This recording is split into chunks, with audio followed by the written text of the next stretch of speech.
베트에서 두란노 성경교실 가족 여러분, 안녕하세요. 네, 지난 한 주 동안 잘 지내셨죠? 네. 히브리서의 말씀을 붙들고 살아가면 어떤 어려움이 와도 그 힘이 됩니다. 네. 하나님 말씀은 살아있고 운동력이 있다고 했어요.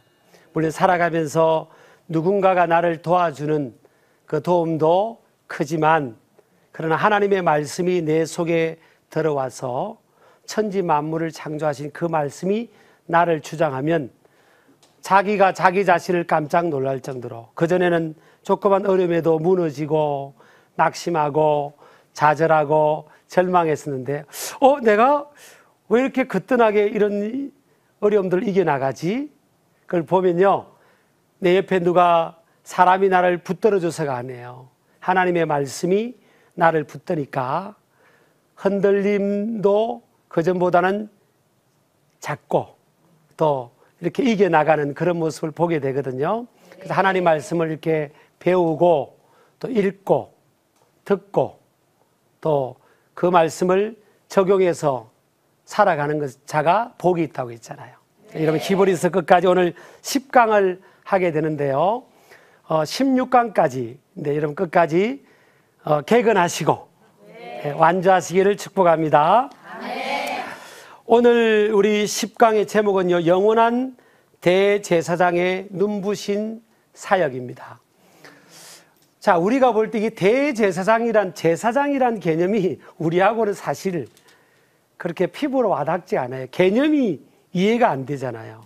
그러나 유대인들을 예수 믿게 하고 또 믿는 유대인들을 신앙을 강화시켜줄 목적이 1차 목적이라고 했기 때문에 유대인들에게 가장 친숙한 개념, 그들의 삶의 신앙과 삶에 가장 친숙한 개념을 또 용어를 시스템을 동원해서 그들을 설득하고 또 격려하고 그것을 통해서 참 신앙인 예수 그리스도를 그들에게 심어주는 그것이 히브리서의 목적이기 때문에 또 그런 관점에서 우리가 이해하고 또 받아들이면 되리라 생각합니다. 그래서 우리는 대제사장이 뭐지? 이게 좀 이해가 잘 안 되잖아요. 근데 오늘 성경에 보면 오늘 10강은 영원한 대제사장 되시는 예수님의 눈부신 사역, 이것을 한 4가지로 히브리서 7장부터 9장을 넘나들면서 4가지로 정리해서 여러분과 함께 나누려고 합니다. 자, 예수님은 지난 시간에 다른 차원의 제사장이시라고 했죠. 네. 구약의 이스라엘 백성 유대인들이 붙들고 살았던 오랫동안의 제사제조, 거기에서 제사장 역할을 했던 그들은 사람이었죠. 네. 자기들도 불완전하고 또 어린 양의 피를 가지고 그들의 죄를 속하려고 했던 것은 하나님 나라의 그림자와 모형일 뿐이다. 이제 진짜가 출현한 거예요. 진짜 인간을 구원하고 인간의 죄를 용서하는 영원한 생명을 가져오는 진짜 그림자나 모형이 아닌 진짜가 출현했는데, 그분이 바로 영원한 대제사장 예수 그리스도라는 것입니다.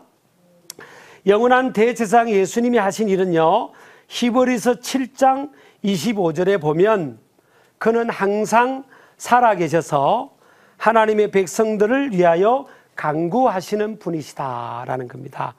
저와 여러분이 한번 읽겠습니다. 히브리서 7장 25절. 그러므로 자기를 힘입어 하나님께 나아가는 자들을 온전히 구원하실 수 있으니 이는 그가 항상 살아계셔서 그들을 위하여 간구하심이라. 아이고, 아멘 잘하시네요. 아멘은 하나님께서 내게 주시는 말씀이 그대로 내 삶 속에 이루어질 줄을 믿습니다, 그런 뜻이에요. 자, 영원한 대제사장 되시는 예수님은 어떤 일을 하신다고요? 항상 살아계셔서. 아니, 그분이 항상 계시는구나. 그 전에 유대인들이 의지했던 그 제사장은 뭐예요? 어느 일정한 시간이 지나면 돌아가시는 거예요. 돌아가시버린 겁니다. 그래서 유한한 존재예요. 그런데 영원한 대제사장 예수님은 항상 살아계시다. 살아계셔서 뭘 하신다고요? 하나님의 백성들, 믿는 자들을 위하여 간구하신다. 이 지상의 장막, 성막에서 머물러 있는 분이 아니라 하나님 나라의 성막, 장막에서 하나님 앞에서 인간과 하나님 사이에 중보 역할을 하신다는 거예요. 여기서 간구하다라는 뜻은 헬라어로 엔팅카네인 이런 뜻이에요. 그러니까 중재하다. 누군가 사이에서 중간자 역할을 한다는 거예요. 여러분, 우리가 살아가면서 힘들고 어렵고 외롭고 괴로울 때가 많잖아요. 목회자인 저도요, 외로울 때가 많아요. 또 리더는 외롭다는 말이 있잖아요. 그래서 누군가가 내 옆에서 내 이야기를 다 들어주는 사람이 있으면 힘이 나잖아요. 그렇잖아요. 누군가가, 그리고 그 문제를 내 문제처럼 떠안고 나를 지지해주는 그런 사람만 만나도 얼마나 든든한 힘이 되는지 모르죠. 근데 우리 예수님은 어떤 분이라고요? 항상 살아계셔서 하나님 백성들, 저와 여러분 하나님 백성들을 위하여서 하나님 앞에서 중재해 주신다. 우리를 위해서 기도해 주신다는 거예요. 매일매일 나를 위해서 기도해 주는 분이 있다면 얼마나 고맙겠어요. 그렇잖아요. 근데 우리 예수님은 하나님 앞 보좌 우편에서 나를 위해서 매일매일 쉬지 않고 기도해 주시는 거예요. 그리고 내가 실수하고 허물이 많을 때마다 하나님 앞에 대변을 해주시는 거예요. 하나님, 저 숙자가 오늘도 실수하고 허물이 많아요. 하나님, 내가 숙자를 위해서 대신 내가 십자가에서 고난 당했잖아요. 우리 숙자 하나님 용서해 주시고요, 그 허물을 다 덮어주세요. 오늘 숙자가 오늘 방송 탔어요. 얼마나 감사하겠어요. 나를 위해서 매일매일 쉬지도 않고 졸지도 않으시고 주무시지 않으시고 나를 위해서 기도해 주신다는 거예요. 여러분, 우리가 살아가다면서 나는 왜 혼자지? 나는 왜 나를 위해 기도해 주는 사람도 없고 내 옆에서 항상 함께 해주는 분이 없지? 그렇게 생각하지만 그거 사실이 아니에요. 사람은 없을지 몰라도요, 우리 예수님께서 항상 살아계셔서 영원한 대제사장이 되셔서 하나님과 나 사이에 중간에서 중재자가 되셔서 나를 위해서 하나님 앞에 기도해 주시는 거예요. 하나님, 숙자가 지금 이런 어려움이 있어요. 오늘 핑크색 옷을 입고 왔지만요, 이런 어려움이 많아요. 하나님, 눈이 크다고요? 잘 웃는다고 어려움 없는지 아세요? 숙자 어려움이 많아요. 하나님, 우리 숙자 돌봐주세요. 하나님, 숙자 도와주세요. 숙자 외로워서 힘들어요. 하나님 안 도와주시면 무너질 것 같아요. 숙자 빨리 도와주세요, 하나님. 그러면서 하나님, 예수님께서 막 우시면서 말할 수 없는 탄식하심으로 우리를 위해 기도하신다고 로마서 8장에 그렇게 말씀했다고요. 여러분, 나를 위해서 울면서 기도해 주는 사람이라면 얼마나 좋은 친구가 되겠어요. 그런 친구가 없어도요, 우리가 여자분들 뵈면 결혼하기 전에는 저 남편이 내가 어려우면 손도 잡아주고 젖은 손이 예처로워 살며시 잡아본 순간, 그런 남자는 없어요. 그렇게 해줄 것 같은데 세상에 내 옆에 존재하긴 하는데 내 마음을 몰라주고 내 고민을, 내 상황을, 내 외로움을, 내 어려움을, 내 힘듦을 몰라주는, 그래서 서운할 때가 많죠. 그렇죠? 근데 여러분, 그렇다 할지라도 우리 예수님은 항상, 보세요, 항상 살아계시다는 거예요. 항상 내 곁에 계시는 거예요. 그리고 나를 위해서 항상 하나님 앞에 간구하시는 그분이시다. 그래서 우리는요, 오늘 히브리서 7장 25절에 보면 자기를 힘입어 하나님께 나아가는 자들을 온전히 구원하실 수 있으니, 자, 이 말씀을 잔달히 봐야 돼요. 자기를 힘입어. 여기서 자기는 누구죠? 히브리서 7장 25절에 여기서 자기는 누구예요? 무슨 부부간의 자기, 짝꿍 자기 그건가요? 연인 자기 아니에요. 예수님을 말해요. 예수님. 살아계신 예수님. 우리의 영원한 대제사장 되시는 예수님을 힘입는다는 거예요. 내가 나의 그 공로, 나의 능력, 나의 수준, 나의 의를 가지고 하나님 앞에 나아가는 것이 아니라 우리 인간은 죄인이기 때문에 나의 의를 가지고는 거룩하신 하나님 앞에 나아갈 수가 없는 거예요. 그래서 인간은요, 하나님께서 그러는 거예요.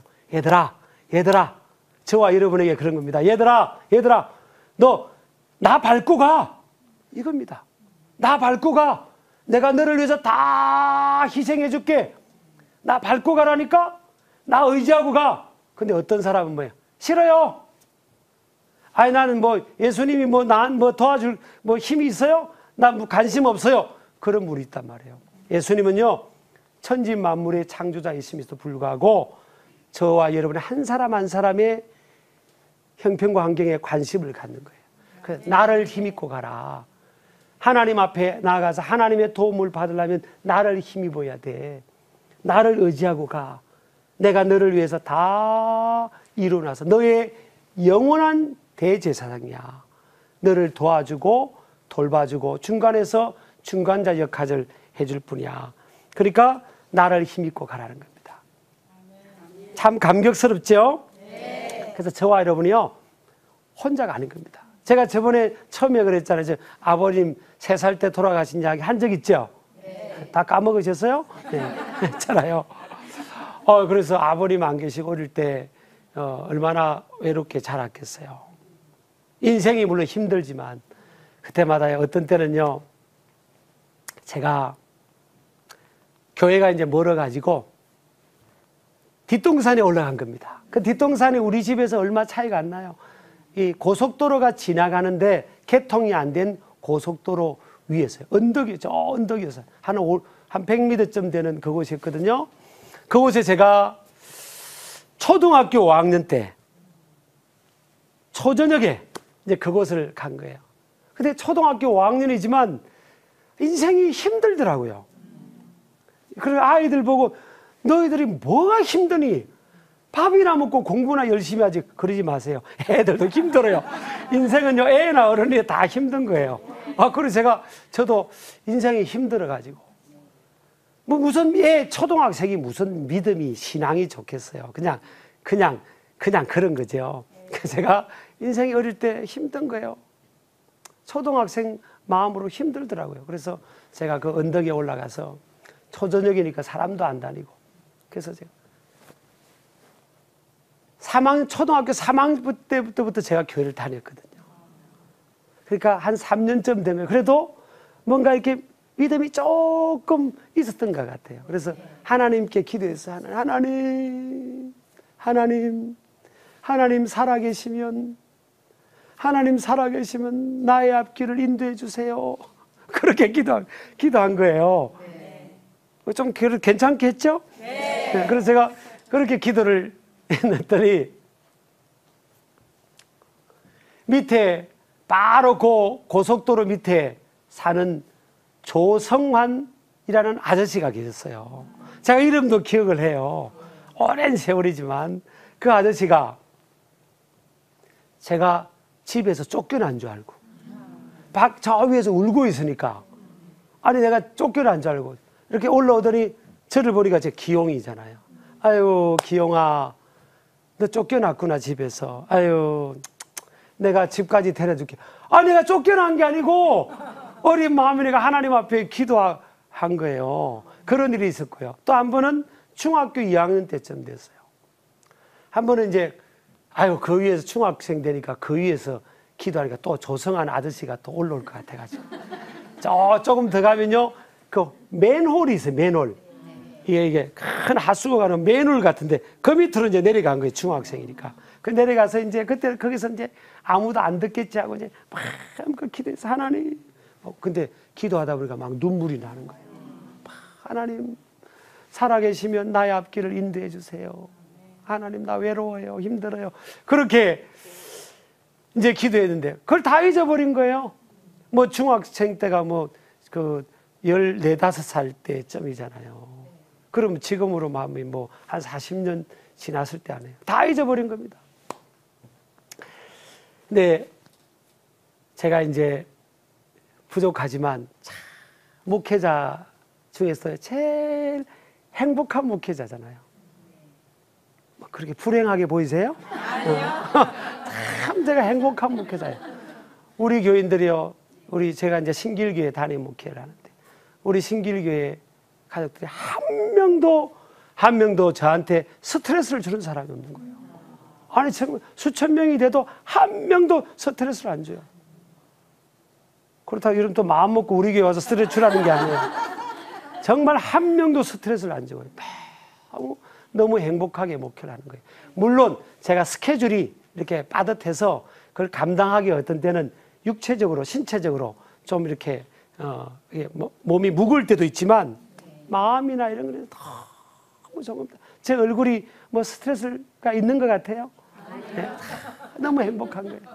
그리고 뭐 이렇게 참 오라는 데도 많고 사람들이 다 사랑해주고 뭐 이렇게 그런 거예요. 그래서 제가 하나님 앞에 어느 날요, 이제 목회자가 돼서 진지하게 기도를 한 겁니다. 하나님 어떻게 왜 저를 이렇게 사랑해 주세요?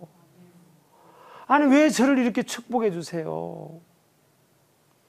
아니, 너무 목회자들 중에서 제가 제일 행복한 것 같아요.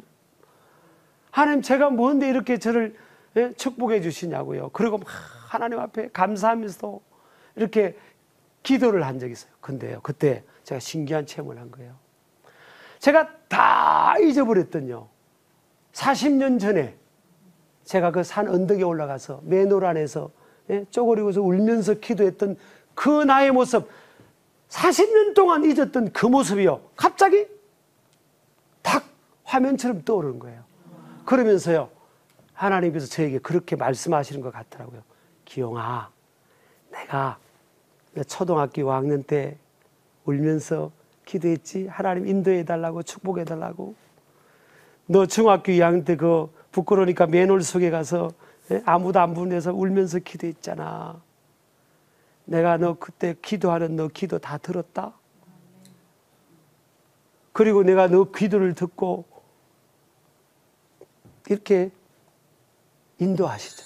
하고 있잖아. 너를 이렇게 축복하고 있는 거야. 야, 저는 그때요, 하나님께서 제 기도를 들으신다는 초등학교 5학년, 중학교 2학년 때 뭔 믿음의 확신이 있었겠어요. 하나님께서 제 기도를 들으신다는 확신이 없었어요. 그리고 다 기도를 잊어버렸던 거예요. 근데 당사자도 잊어버렸지만요, 우리 하나님은 안 잊어버리시더라고요. 아무개야, 그래서 지금 너 기도를, 그때 기도를 인도하고 너를 이렇게 축복하는 거야.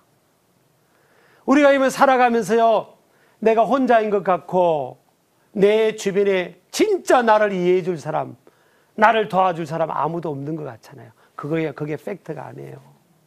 오늘 성경은 뭐라고 말합니까? 그는 항상 살아계셔서 우리를 위하여 기도하고 중보해 주시고 도와주신다는 거예요. 그러니까 저와 여러분이 혼자예요, 아니에요? 그래서 우리가 항상 예수님을 힘입고 사시기를 축복합니다. 아멘. 두 번째, 우리 영원한 대제사장 예수님은요, 단번에 자기를 드려 백성의 죄사함 받음을 이루셨다, 그렇게 되어 있어요.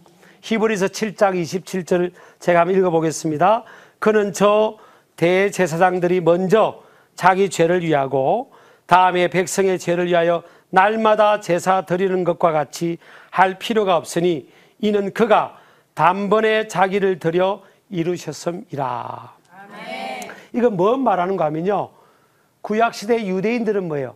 날마다 제사장들이 짐승을 잡아서 드리는 겁니다.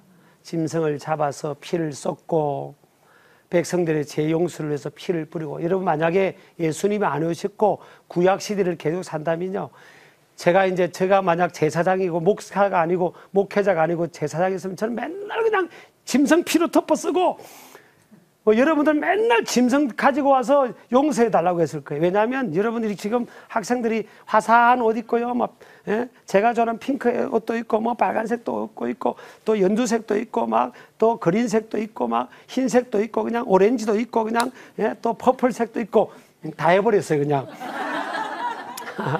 그랬지만요, 보면요,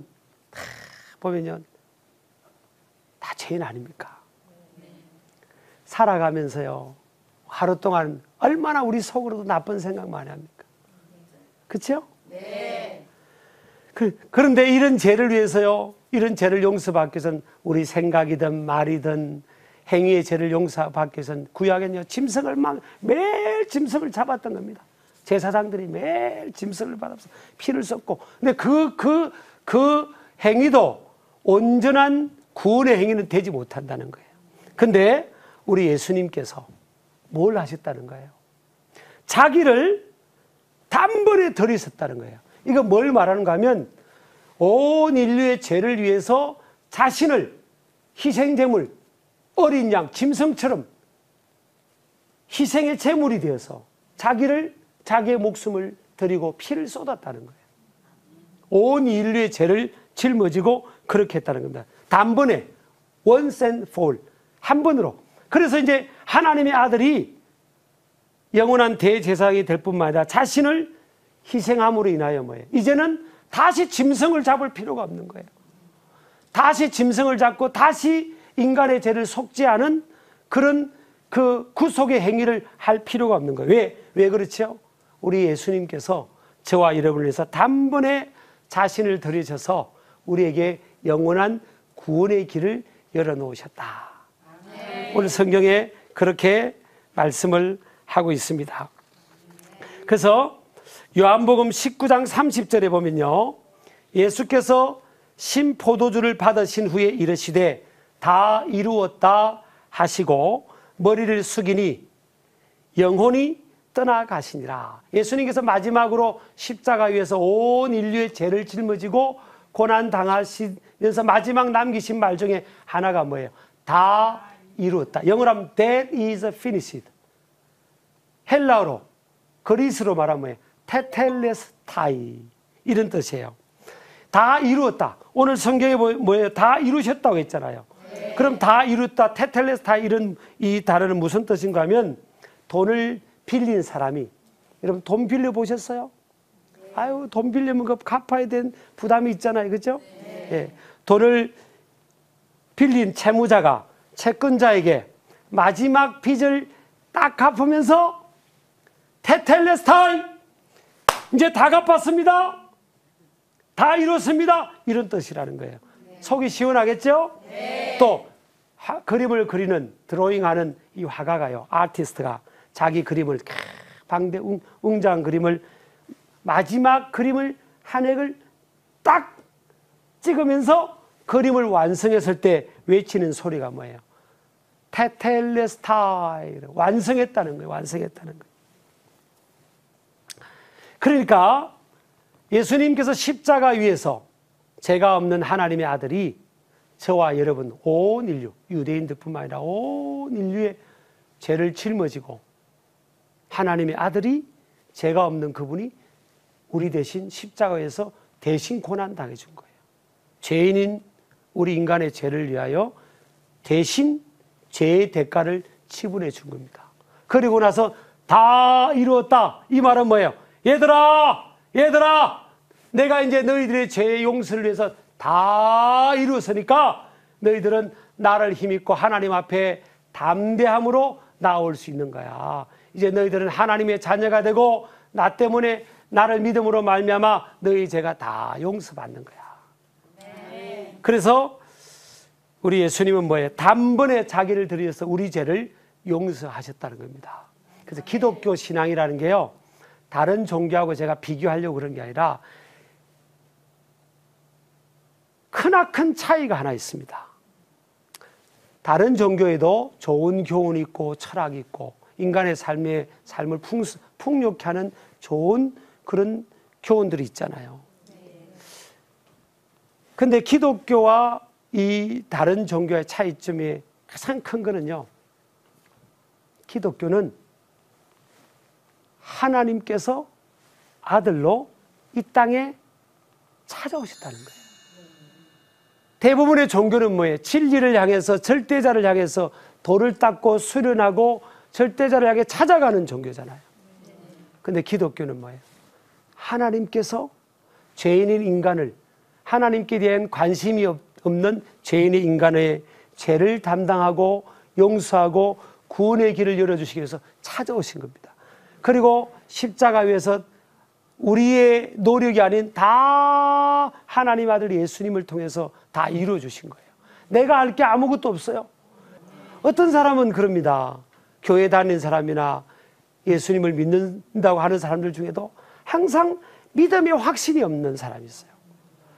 천국에 대한 확신, 이 구원받음에 대한 확신이 없는 사람도 있어요. 그래서 제가 여쭤보는 겁니다. 어떤 데는 그렇게 되물어요. 아니, 아무개님, 하나님의 아들이 저와 당신을 위하여 희생한 것 그 이상으로 또 뭘 해야 우리에게 구원이 주어지겠어요? 하나님의 아들이 우주 만물의 주인이신 그분이 낮고 천한 이곳에 인간으로 오셔서 우리를 위해서 희생해 주신 것, 그거 말고 또 뭘 해야 믿겠습니까? 제가 대묻기도 하거든요. 어떤 사람은 하여튼 안 믿으려고 작정하는 분도 있어요. 근데 그렇지, 오늘 단번에 다 이루신 거예요. 테텔레스타이, 내가 너희들의 죄를 위해서 다 이뤘다, 그런 겁니다. 세 번째는요, 우리 예수님께서, 영원한 대제사장 예수님께서 뭘 우리에게 하시는가 하면 히브리서 8장 8절에서 10절에 있는 말씀인데, 그분은 새 언약을 맺은 믿음의 백성을 돌보신다 그랬어요. 자, 우리 히브리서 8장 9절을 보면, 또 주께서 이르시기를 이 언약은 내가 그들의 열조의 손을 잡고 애굽 땅에서 인도하여 내던 날에 그들과 맺은 언약과 같이 아니하도다. 그들은 내 언약 안에 머물러 있지 아니하므로 내가 그들을 돌보지 아니하였노라. 자, 우리는 뭐예요? 예수님으로 말미암아 하나님과의 새 언약을 맺었기 때문에 예수님은 우리를 돌보신다. 여러분요, 부모가 자녀를 돌보는 것처럼 우리 예수님은 우리를 돌봐주세요. 이렇게 하나님이 멀리 계시고 예수님이 멀리 계신 분이 아니에요. 우리 곁에서 우리를 돌봐주시는 거예요. 우리 필요를 채워주는 겁니다. 여러분, 자녀들이 이렇게 우리가 자녀들을 키우다 보면 이렇게 하나님에 대해서 좀 많이 배우잖아요. 자녀들이 이제 밖에 갔다가 집에 들어오면, 엄마, 목말라, 음료수 없어? 쥐들이 맡겨놓은 것처럼 큰 소리 치잖아요. 음료수 없어? 음료수 줘. 그래, 여기서 냉장고 있다. 그래, 일단 먹어라. 그럼, 엄마, 과일 하나 깎아줘. 과일 깎아줘. 자기들이 과일을 맡겨놨나요? 안 맡겨요. 깎아주잖아요. 엄마, 배고파. 볶음밥 해줘. 밥 볶아줘. 배고파. 밥값을 냈나요? 안 냈죠? 그리고 아이들이요, 등록금 걱정합니까? 등록금 걱정은 부모가 하잖아요. 그렇죠? 왜 그렇죠? 부모에 대한 신뢰가 있는 거예요. 우리 엄마 아빠가 힘들어도 나 등록금 대주겠지 뭐, 학비 대주겠지 뭐, 먹을 것 대주겠지 뭐, 용돈 주겠지 뭐, 그러잖아요. 예, 돌봐주시는 하나님이에요. 하나님도 마찬가지예요. 여러분, 우리가 아이들이 육신의 부모님을 신뢰하는 것보다 하나님을 믿는다지만 하나님을 신뢰하지 않는 신앙인들이 참 많이 있어요. 하나님은 우리를 돌봐주신다. 예수님은 우리를 뭐 하신다고요? 돌봐주시는 거예요.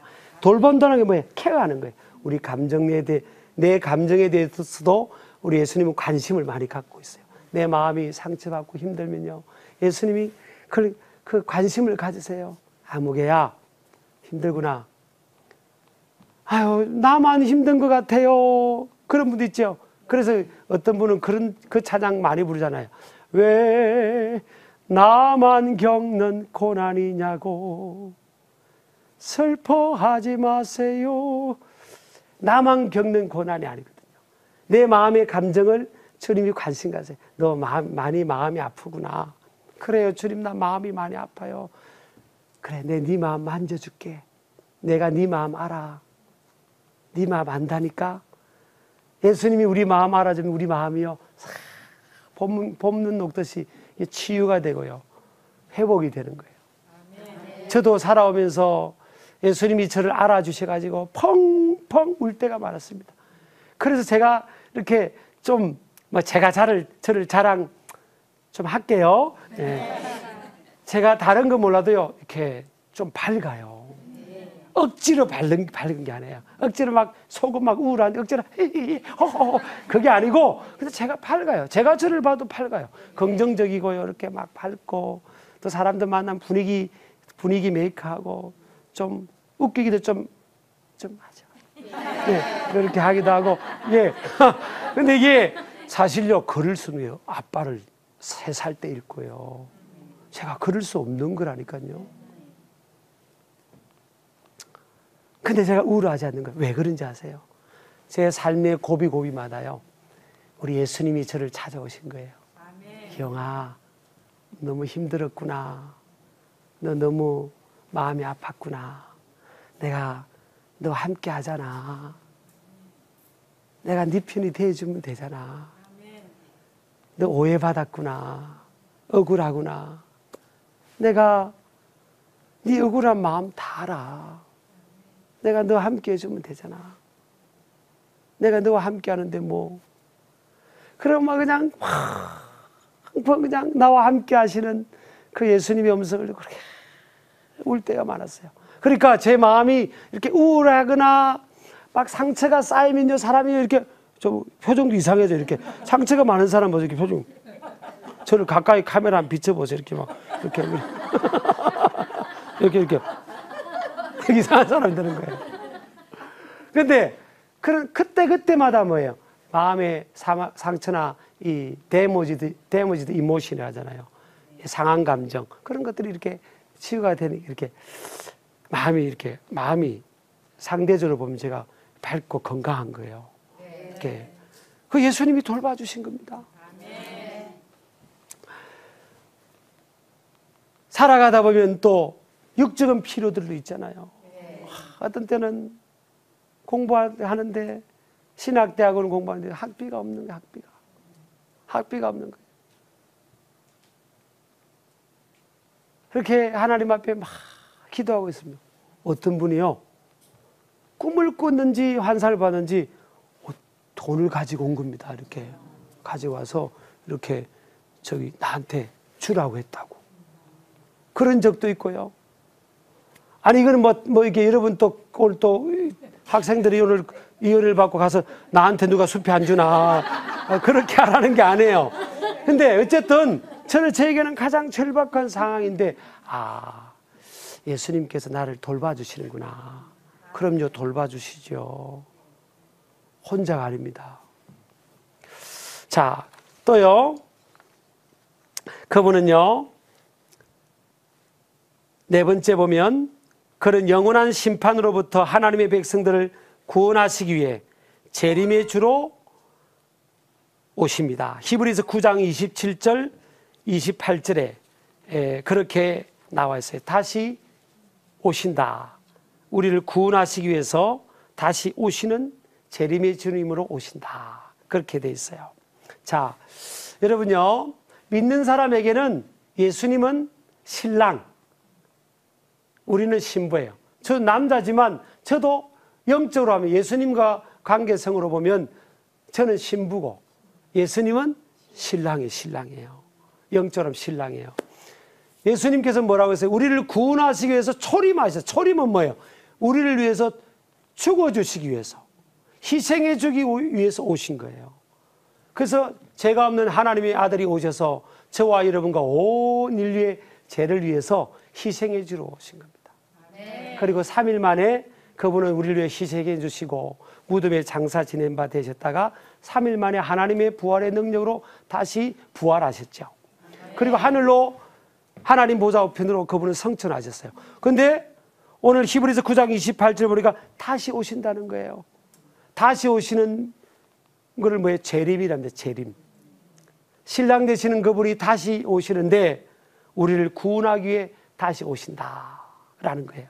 그러면 신랑 되시는 그분을 우리 성도들은, 믿는 신자들은 신랑을 기다리며 살아야 되겠어요? 안 기다리며 살아야 되겠어요? 그렇죠. 이렇게 큰 소리를 하지만 집에 가서 신랑을 기다리는지 안 기다리는지 모르겠어요. 우리가 요즘은 인천공항이 생겼잖아요. 인천공항이 생기는데 그전에는 김포공항만 있었잖아요. 그래서 김포공항을 가면요, 70년대, 80년대, 90년대까지 항상 눈물바다였어요. 왜 그런가 하면 중동이라든지 외국의 열사의 땅에 이 남편들이 돈을 벌러 가는 겁니다. 그리고 그 김포공항에서 부인하고 손잡고, 여보, 우리 몇 년만 고생하자. 그러면 집이라도 하나 장만하지 않겠냐? 몇 년만 고생하자. 여보, 어떻게 살라고? 몇 년만 고생하자. 몇 년만 고생하자. 그러면 집이라도 하나 장만하지 않겠냐? 그게요, 김포공항에 그런 장면들이 굉장히 많았잖아요. 그래서 남편이 이제 열사의 땅에 가서 매월 월급 받으면 꼬박꼬박 붙여주는 겁니다. 꼬박꼬박 붙여주는 거예요.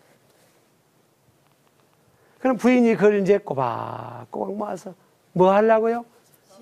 집이라도 하나 장만하려고 꼬박꼬박 모으는 거예요. 근데 1년이 가고 2년이 다 돼가니까 이제 외로운 거예요. 그러다가 길 가다가 어떤 아줌마의 깸이 빠져가지고 제비씨를 만났네. 제비씨를 만난 거예요. 그래서 이 부인이, 이 신부가 춤바람이 나고요, 세상에 제비씨가 샤머님 하니까 그냥 그 남편이 주었던 돈도 그냥 다 이렇게 돈도 까먹고 그런 일들이 많았어요, 예전에는요. 그러다가 어느 날 전보가 온 겁니다. 전보가 신랑한테 전보가 온 거예요. 여보, 이제 드디어 내가 집으로 돌아가오. 여보, 며칠 날 김포공항에 내가 무슨 비행기를 타고 가니까 여보, 마중 나와 죽으려. 바람난 신부는 그 소식이 반갑겠어요, 안 반갑겠어요? 안 반갑. 큰일 났다. 이거 어떻게 하지? 아이고, 신랑이 오는데 이거 어떻게 하지? 바람 나가지고 엉뚱한데 돈을 다 써버렸으니 뭐, 아이고, 어떻게 하지? 그러잖아요. 근데 자기 자리를 지킨 신부는 뭐예요? 그날이 얼마나 기쁘겠습니까? 그렇죠? 이게요, 신앙생활도 마찬가지인 겁니다. 우리 예수님이 재림하신다는 거예요. 예수님, 신랑 되신 예수님이 다시 곧 옵니다. 예수님이 우리를 영원한 구원을 위해서 이 땅에 오신다고 하는데, 신랑을 기다리는 신부되는 신자들도 있고 신랑이 오는지 마는지 관심이 없는 신자도 있어요. 신랑이 갑자기, 신랑 대신 예수님이 오시면요, 당황할 신부도 많아요. 준비가 안 돼가지고, 세상에 바람이 나가지고, 세상에 마음이 빼앗겨가지고, 신랑이 정작 온다는 게 반갑지 않은 그런 집도 많아요. 여러분, 저녁에 제가 어떤 신방을 이제 가다가 어떤 분이 전화를 받는 걸 들었어요. 이제 그 전에 교회 이제 어떤 신자인데 우리 부목사님하고 여러 이제 신자들이 이제 어느 집을 방문하러 가는데 전화를 받는데 남편한테 전화한 거예요. 그 남편이 그럽니다. 여보, 오늘 나 일찍 갈 것 같아. 6시 퇴근하자마자 집에 꼭 갈게.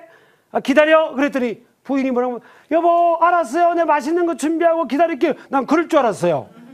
그랬더니 전화로요. 미쳤어? 뭘 그걸 빨리 오냐고. 신랑이 안 반가운 거예요.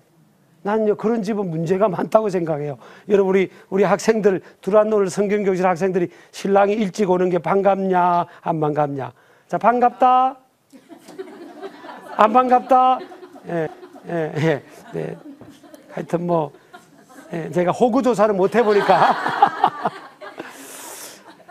여러분, 신앙은요, 신앙의 완성은 예수님의 재림이에요. 히브리서 9장 28절에 우리를, 하나님 백성들을 영원히 구원하기 위해서 다시 오시겠다고, 신랑 되신 예수님이 다시 오시겠다는 거예요. 저는 부족하고 참 미련한 목회자이지만 우리 예수님 기다리는 목사입니다. 예수님 재림하시는 것을 믿는 목사예요. 그 전에 우리 믿음의 선배들의 신앙은요, 그런 노래를 많이 부르셨어요. 노래에는 그 사람, 그 시대에 그게 있어요. 그 시대에 그 사람들의 의식과 컨텐츠가 담겨 있잖아요. 낮에나 밤이나 눈물 머금고 내 주님 오시기만 고대합니다. 가실 때는 다시 오마 하신 예수님, 오 주님 언제 오시렵니까? 예수님을 기다리는 노래를 우리 무믿음의 부모님 세대들이 많이 불렀어요. 요즘요 별로 없어요. 여러분, 오늘 두란노 성경교실 우리 참여하는 우리 학생들, 시청하는 여러분들, 저를 포함해서 우리가 누구죠? 예수님의 신부. 세상에 바람나지 마시고요, 예수님 이 땅에 오실 때 막 당황하지 마시고 예수님 맞을 준비하는 그런 모습 되기를 주의 이름으로 축복합니다. 감사합니다.